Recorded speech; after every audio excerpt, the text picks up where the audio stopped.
Hello दोस्तो, आजच्या नवीन कथेमध्ये आपल्या सर्वांचं स्वागत आहे. आजच्या नवीन कथेचं नाव आहे त्या रेल्वे प्रवासाची कहाणी. पुणे स्टेशनवर रात्रीची गाडी सुटायला अजून 10 मिनिटं होती. लोकांची गडबड, चहावाले, गडबडीतल्या घोषणा, सगळं वातावरण जिवंत होतं. आरव 27 वर्षांचा, इंजिनियर, कामानिमित्त मुंबईला जाणार होता. हातात बॅग, चेहऱ्यावर थोडं वैतागलेलं पण विचारात हरवलेले भाव.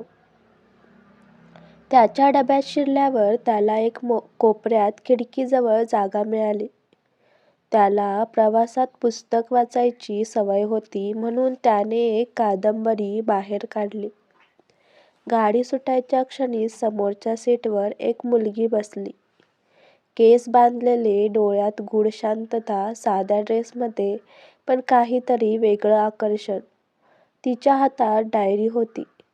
पहिल्यांदा आरवला ती अगदी साधी प्रवासी वाटली, पण पुढच्या क्षणी त्याने पाहिलं ती मुलगी सतत खिडकीबाहेर पाहत होती आणि कधी कधी डायरीत काहीतरी लिहित होती. तिच्या डोळ्यात दुःख दडलेलं होतं, पण हसणं जणू नकळत होतं. आरवने धीर करून विचारलं, तुम्हीही मुंबईला? ती हलकी हसली. हो, पण प्रवासासाठी नाही. त्याला थोडं आश्चर्य वाटलं.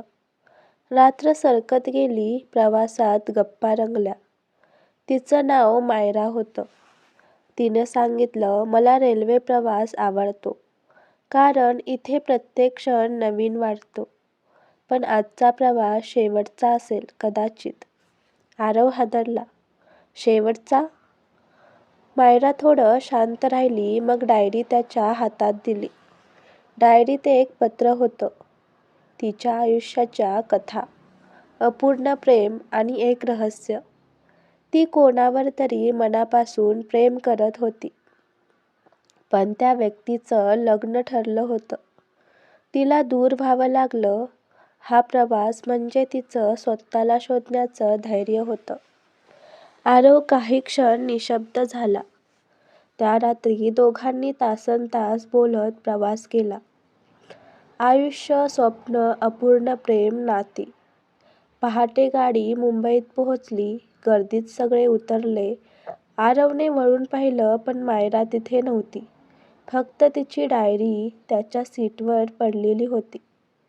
डायरीच्या शेवटच्या पानावर लिहिलं होतं, कधी कधी भेट हीच आयुष्यभराचं नातं ठरते. आरव, तुला भेटून माझा प्रवास पूर्ण झाला. बाकी आयुष्याचा प्रवास तुझ्या आठवणींवर चालेल. आरवने खिडकीबाहेर पाहिलं. गाडी रिकामी होत होती, पण त्याला जाणवलं की हा प्रवास त्याच्या आयुष्याला कायमचं बदलून गेला आहे. ही कहाणी फक्त एका रेल्वे प्रवासाची नाही, तर दोन अनोळखी मनांनी केलेल्या संवादातून उमललेल्या नात्याची आहे, ज्याला भेटीपेक्षा आठवणच अधिक महत्त्वाची ठरली.